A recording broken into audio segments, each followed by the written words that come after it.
Good morning student. आज हम second lesson बोधकालीन शिक्षा प्रणाली का आगे के टॉपिक शुरू करते हैं। सबसे पहले है इसमें शिक्षण विधि। शिक्षण विधि में पहली शिक्षण विधि है हमारी व्याख्यान विधि। कौन सी विधि है? व्याख्यान विधि। व्याख्यान विधि या जिसे हम इंग्लिश में लेक्चर मेथड भी कह सकते हैं। इसमें जो गुरु होते थे, जो अध्यापक होते थे बौद्ध काल में, वो व्याख्या करते थे किसी भी टॉपिक के बारे में और शिष्य उन्हें ध्यान से सुना करते थे। सेकंड है वाद विवाद विधि। वाद विवाद विधि में कोई भी टॉपिक दे दिया जाता था और उसमें शिष्य आपस में वाद विवाद करके किसी निष्कर्ष पे पहुँचते थे।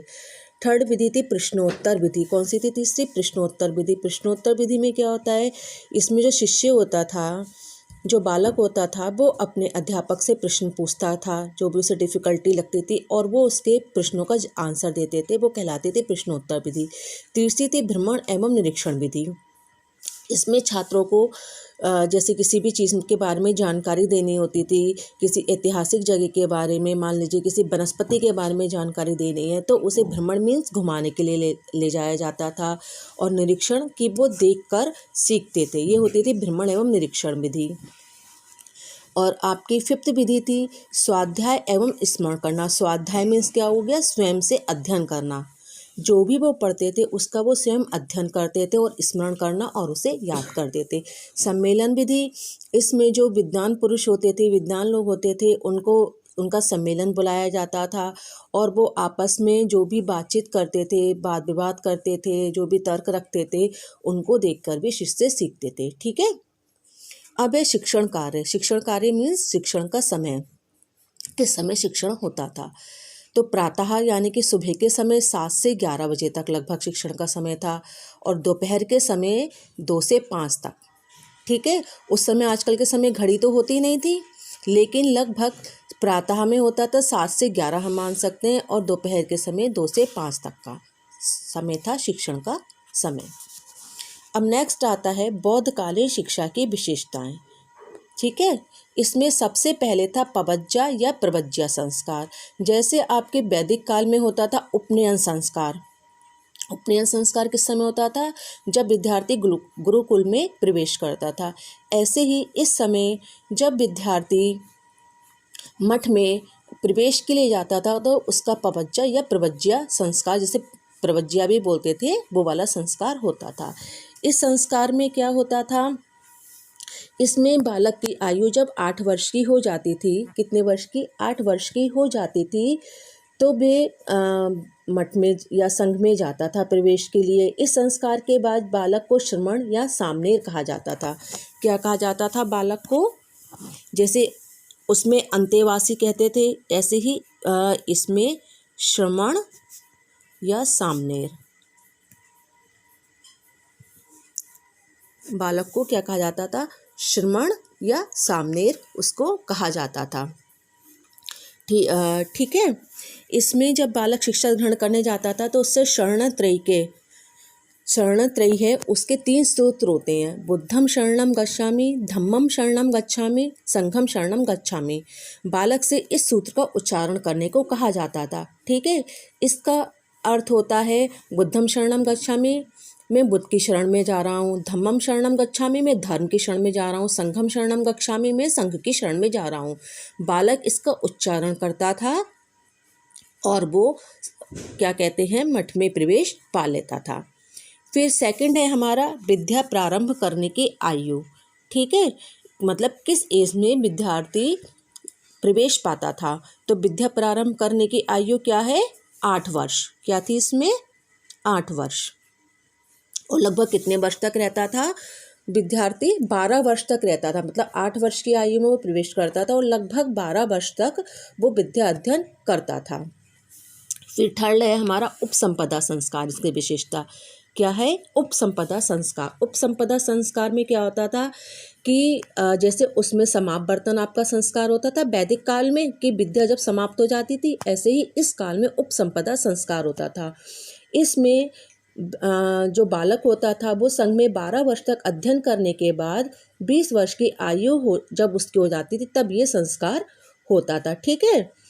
उसके बाद अगर व्यक्ति का मन है तो वो भिक्षु के रूप में भी संघ में रह सकता था, और मन है तो वो अपने घर भी जा सकता था। फोर्थ पॉइंट है आर्थिक व्यवस्था। आर्थिक व्यवस्था में क्या होता था? आर्थिक व्यवस्था में जो मठ का या बिहार का जो भी संचालन होता था, वो जो भी बौद्ध धर्म के अनुयायी थे, जो भी इन्हें बनवाते थे, उनके द्वारा इनका खर्चा वहन किया जाता था। ठीक है।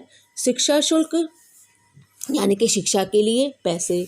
इसमें भी जो प्राथमिक शिक्षा थी वो तो बिल्कुल निःशुल्क थी, यानी कि जब मठ में विद्यार्थी शिक्षा प्राप्त पाता था तो वो तो निःशुल्क थी, उसके लिए कोई भी शुल्क किसी भी तरीके का नहीं लिया जाता था।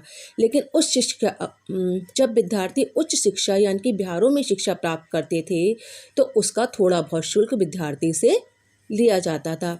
अनुशासन, जैसे आपने वैदिक काल में पढ़ा, कठोर अनुशासन नहीं था, विद्यार्थी स्वयं ही अनुशासन में रहना सीखता था। लेकिन इस काल में यानी कि बौद्ध काल में संघ के नियम अत्यंत कठोर थे और अनुशासन पे अत्यधिक बल दिया जाता था, और अगर जो भी उसमें श्रमण या सामने अनुशासन का पालन नहीं किया जाता था उसे बहुत कठोर दंड भी दिया जाता था। ठीक है। फिर उसके बाद है आपकी स्त्री शिक्षा, गुरु शिष्य संबंध। इसके बाद आपका एक टॉपिक गुरु शिष्य संबंध बीच में रह गया, वो है गुरु शिष्य संबंध। गुरु शिष्य संबंध कैसे थे? जैसे वैदिक काल में आपने पढ़े थे, गुरु और शिष्य के संबंध पिता और पुत्र के समान होते थे कि विद्यार्थी गुरु की सेवा करते थे। ऐसे ही इस काल में भी गुरु और शिष्य के संबंध बहुत अच्छे होते थे। ठीक है। गुरु सदैव सादा जीवन व्यतीत करते थे और अपने शिष्य के सामने एक उच्च आदर्श प्रस्तुत करते थे, जिससे कि शिष्य भी उनसे सीखकर वैसे ही जीवन जीने के लिए अग्रसर होते थे। ठीक है। फिर है आपका स्त्री शिक्षा, यानी कि उसमें बालिकाओं की शिक्षा की बौद्ध काल में क्या व्यवस्था थी। बौद्ध धर्म में साधारण जो स्त्रियां होती थी, साधारण घरों की, उन्हें पहले तो शिक्षा नहीं दी जाती थी। ठीक है। लेकिन बाद में धीरे धीरे स्त्रियों की भी शिक्षा की व्यवस्था होने लगी और वो मठ में शिक्षा प्राप्त कर सकती थी, लेकिन उस शिक्षा के लिए उन्हें बिहारों में प्रवेश नहीं दिया जाता था। लेकिन समय के साथ साथ उन्हें बिहारों में भी प्रवेश दे दिया मिलने लगा था, लेकिन उनके बिहारों में उनके रहने की व्यवस्था और जो बालक होते थे, बालक बालिकाओं के रहने की व्यवस्था अलग अलग हुआ करती थी। ठीक है। इसके बाद है सर्वसाधारण के लिए शिक्षा। जैसे आपने वैदिक काल में पढ़ा था, शिक्षा सबके लिए नहीं थी, सब नहीं प्राप्त कर पाते थे, लेकिन इस काल में, बौद्ध काल में सर्वसाधारण मतलब सभी वर्गों के लिए शिक्षा का प्रावधान था। किसी वर्ग से कोई भेदभाव नहीं था। सभी अगर वो शिक्षा प्राप्त करना चाहते हैं तो वो शिक्षा प्राप्त कर सकते थे, केवल कुछ वर्गों को छोड़कर। जैसे कि कोई बहुत गंभीर बीमारी से ग्रसित है तो बस वही शिक्षा प्राप्त नहीं कर सकता था। फिर है आपका शुद्ध आचरण पर बल। इस समय व्यक्ति को हमेशा शुद्ध आचरण पर बल दिया जाता था। ठीक है। कि उसे हमेशा सत्य बोलना है, हिंसा नहीं करनी है, अहिंसा के मार्ग पर चलना है, चोरी नहीं करनी है, लड़ाई झगड़ा नहीं करना है, मोक्ष प्राप्ति की ओर अग्रसर होना है। इन सब शुद्ध आचरण पर व्यक्ति के बल दिया जाता था। ठीक है। तो ये थी हमारी बौद्धकालीन शिक्षा की विशेषताएं। क्या क्या थी? सबसे पहली है पवज्जा संस्कार, फिर विद्या प्रारंभ करने की आयु, उपसंपदा संस्कार, आर्थिक व्यवस्था, शिक्षा शुल्क, गुरु शिष्य संबंध, अनुशासन, स्त्री शिक्षा, सिद्धि विहारक, सर्वसाधारण के लिए शुद्ध आचरण पर बल। ठीक है। अब आज के लिए इतना ही, इतना आप पढ़िएगा। ठीक है।